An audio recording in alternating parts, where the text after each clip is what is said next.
Hello, love. Welcome home to Eden.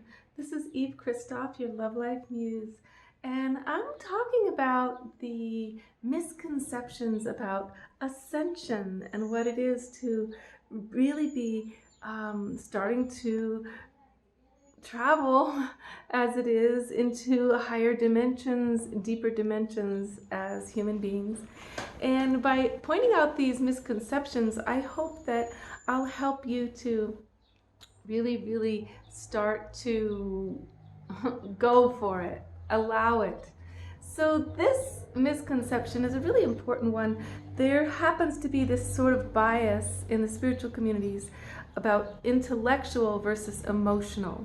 So there'll be kind of like negative talks about emotions and how you've got to master your emotions and you've got to overcome them, and they're just waves that you don't need to take seriously. And if you're really intellectually evolved, you will be detached, and your detachment will show you that you're enlightened. So this is a really big misconception in what's actually happening now, here and now, in the real world of us evolving. What's happening is emotions turn out to be yet again another feminine realm of our beingness. They turn out to be the catapulting factor in the slingshot into manifestation. Anything you desire with a whole lot of feeling is what ends up manifesting fast. And anything you don't desire too, with a whole lot of feeling, ends up manifesting very fast too. Negative things, because emotions, the emotionality of your intensity is it's the force behind the boomerang that comes back around. Depending on your intention, depending on which emotion it was, positive or negative, you're going to get the effects of that emotion.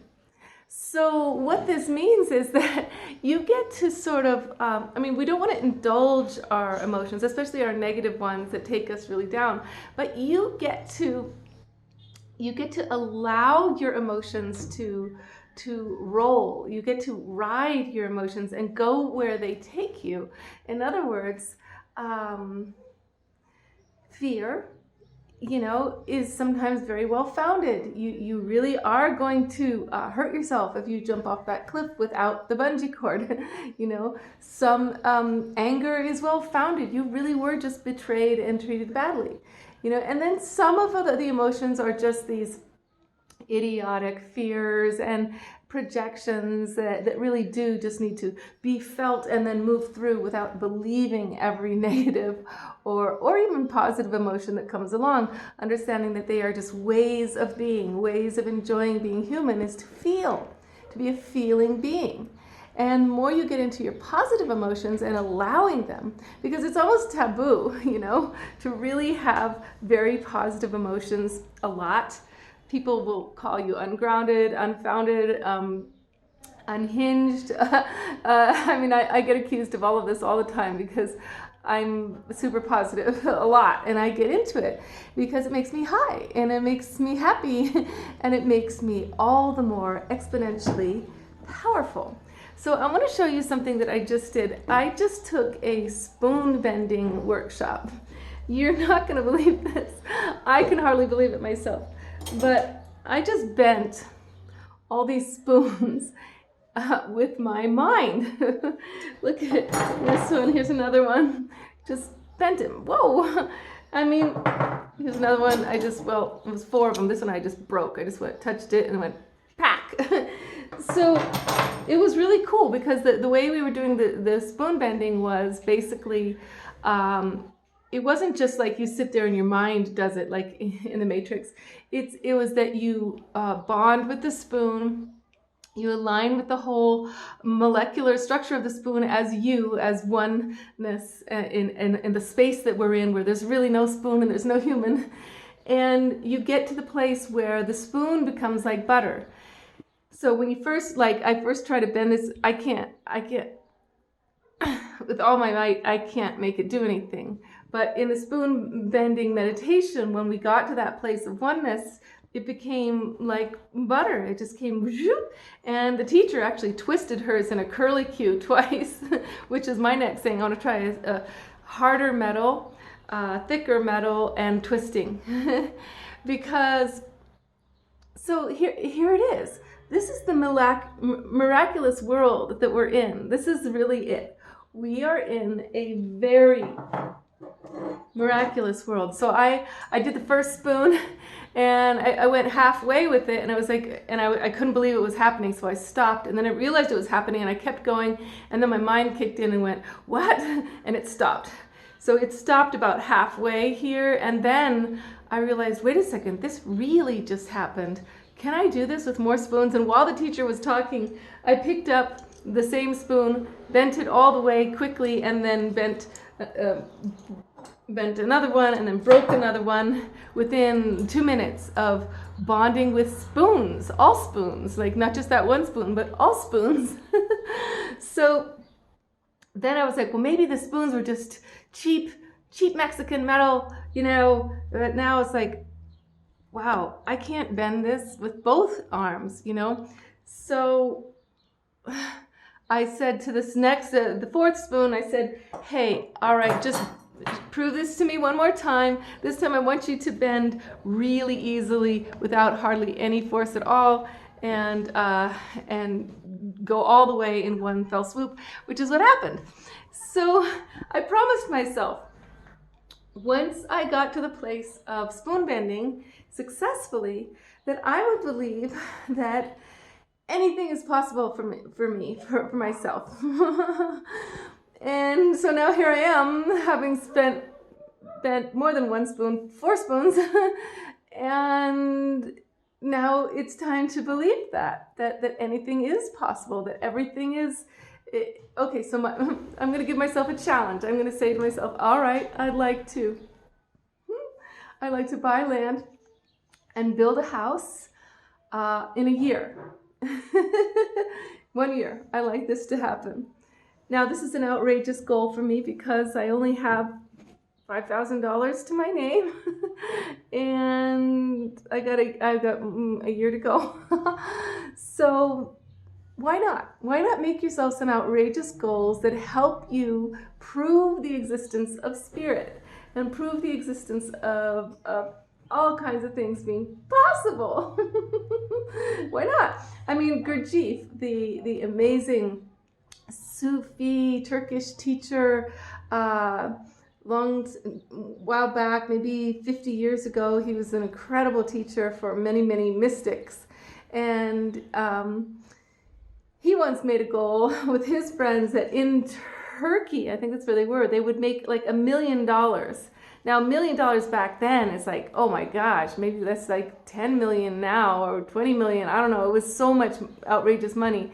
And so they took the goal very seriously. They said, well, they put it in their minds. So this is the thing, with intentionality, with focus, you're going to use emotion. So the emotion we used with the spoons was love.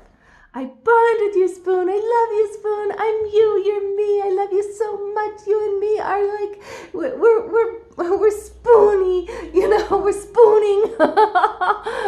That's when you look at yourself in the reflection of your spoon, and you're like, I love you. I love you. I love you.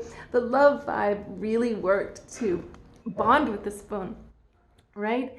But you can use any emotion, any goal, and what happens is get excited, get intense, get passionate about it. So they got really excited about this this crazy goal. It was a team of like kind of gypsy, young, mystic scholars that were all traveling through Turkey together through war zones, and they really needed money to basically save about 100 people in their clan that were all very much endangered by war situations. So in the end, they opened this shop that says, we fix everything, right? And everybody's bringing in, back then, it was the time in history when there was tons of ridiculous gadgets that had been invented, and all kinds of useless, like shoe holders and toaster poppers and tie presses, and it was just ridiculous amounts of gadgets that had come onto the market. There was the new thing, gadgets, you know. and everything was broken right away, and nobody knew how to use the stuff anyway. So they were busy fixing all these gadgets for many, many people when a lady comes in needing a corset. And she's like, they're like, oh, corsets, they're really hard to make. They're like all these bones in them and little snaps and buckles and laces and ribbons and so much work to make one corset that in those days, woman's corset was like one of her main items for her lifetime, like a dowry thing, like a car, like the thing to be a woman, you had to have your corset, right? So they're like, this is expensive, but the lady's like, but I don't want the old style. I want the new French style. So the old style, you know, those corsets, they would like press up and make a woman flat busted and make her not able to breathe. Well, the French ones push them up like I'm doing today and, you know, display them in a big bunch of like push up boob stuff. And Gurdjieff realized, oh, hey, if I just take one of those old corsets and I cut it lower and add lace, we got the corset. So he goes and he finds one, and you know, they've gone out of style. The old style's out of style, the French style's in. So this $400 corset is now being sold for $4. $4. Gurdjieff figures it out. He goes and he buys all the corsets all over Europe. All of them for like $4 or less in bulk, and just brings them home, cuts them lower, and adds a ribbon, and bam, he's got $400 from $4. And that's how they made their $1 million. They actually did it. They did it within the time period they said, because this wild miracle came their way. And there are all these really spiritual people, and it's so funny to think of them creating their millions from the corsets, which then Gurdjieff used to buy all these beautiful ancient carpets. And they were such antiques that he put them in warehouses, and the carpets basically supported him for years and years and years. It supported him and the whole clan of people. These ancient antique carpets, which also came available for next to nothing, and then he could raise them into the thousands and thousands of dollars as soon as they became aware that these were never going to be made again. They were antiques from people's wedding dowries. So the point is not for you to like go looking for corsets or some crazy scheme for money. The point is that when you create a goal, when you create a way to focus your mind, like mine today was spoon bending. I want to bend this spoon. I want to change my life by bending the spoon. I want to believe from now on that I can bond with the molecular energy of anything. Pick up a car if somebody's trapped under it, that I can talk to the universe and join with it. Now, this is just the very beginning of this frontier. You know, this woman that I took the workshop from, she teaches all kinds of next levels of like breaking arrows with your throat, and God, all kinds of wow, oh my God. So, but the thing is, this is just the frontier of our new evolution as an incredibly spiritual species with the potential that we are only just tapping into. And as the divine feminine aspect of our beingness comes into play at last, after years and years of being like shunned, of the feminine being kind of like the thing everybody's scared of, no wonder they were so scared of her. Because it really is true. When you embrace the feminine side of your nature, everything does change. Everything does turn upside down. Everything does, kind of dissolve in terms of what you believed mattered before and what you believed was possible before. So, yes, darling, please, please, please embrace the feminine aspect of your being, the wide mystery, the void, the portal, the black hole. Yeah, the pussy is like a black hole into nothing, which is everything, which is death and birth in this very same moment, which is what I experienced in my boofo, as I get to die and be born at the same moment. So feel your emotions powerfully, darling. Let them really take you places. Like, I've wanted a home made out of mud. I want my home made out of adobe and rocks and tiles and grass roofs, and I'm gonna do it. Okay, so I'm giving myself 1 year from this video. That's really not much time. Most houses at least need 2 years, even here in Mexico where they build pretty fast. But also it's not much time considering that, well, I've got to get some money together. And land here is not cheap. The land is going to be at least $20,000 just for the land, for a tiny piece of land. So, but make your goal, okay? Make your goal and then start feeling and use your emotion to bond with the molecules of life all around you and talk to the air, talk to the sun. Everything's alive. Everything is alive. Everything is alive and listening, okay? This is the new frontier of you. All right, so nothing is out of question, nothing. And one last thing to leave you with is the woman who inspired me to take this spoon bending workshop in the first place was a woman named Shira, who I met when I was on the exotic island of Puerto Rico, Culebra, an island off of Puerto Rico, where I was dancing and singing and painting all day on the beach in my bikini, sometimes no bikini. And I met her there. She was hiking with her husband George, and Shira was this, big, tall Amazon woman with long dreadlock braids. She's African-American woman, really busty, just beautiful smile. And she sat there and she told me one night by the fire that she had this gift of telekinesis when she was a little kid, where she would look across the room and she could lift a belt off the wall. It would just, she could lift it, anything. She would try different things in the room, and she could bond with the object and make them move. And then she got a little scared of that, and after a while she didn't try anymore. And so she was in the process of becoming a doctor, of course. So when you tap into your major powers, you're going to want to share your power with the world in some really some kind of cool way where you get to, who knows? Who knows? There's a myriads of different ways that you might want to express your soul dharma. But what's important is that Shira, at the time, she was telling me, Eve, I don't have a very good education level because my schools sucked in the neighborhood where I was, and I didn't have any support financially, until she met this beautiful man who is her husband, this Italian man who's absolutely crazy in love with her. So he was supporting her to go through school, but she was just like, Eve, I don't even know how I'll do this because I don't have the training for how to learn, how to write, how to any of it. But I'm going to the hardest school, one of the most prestigious and the most difficult schools to be a doctor.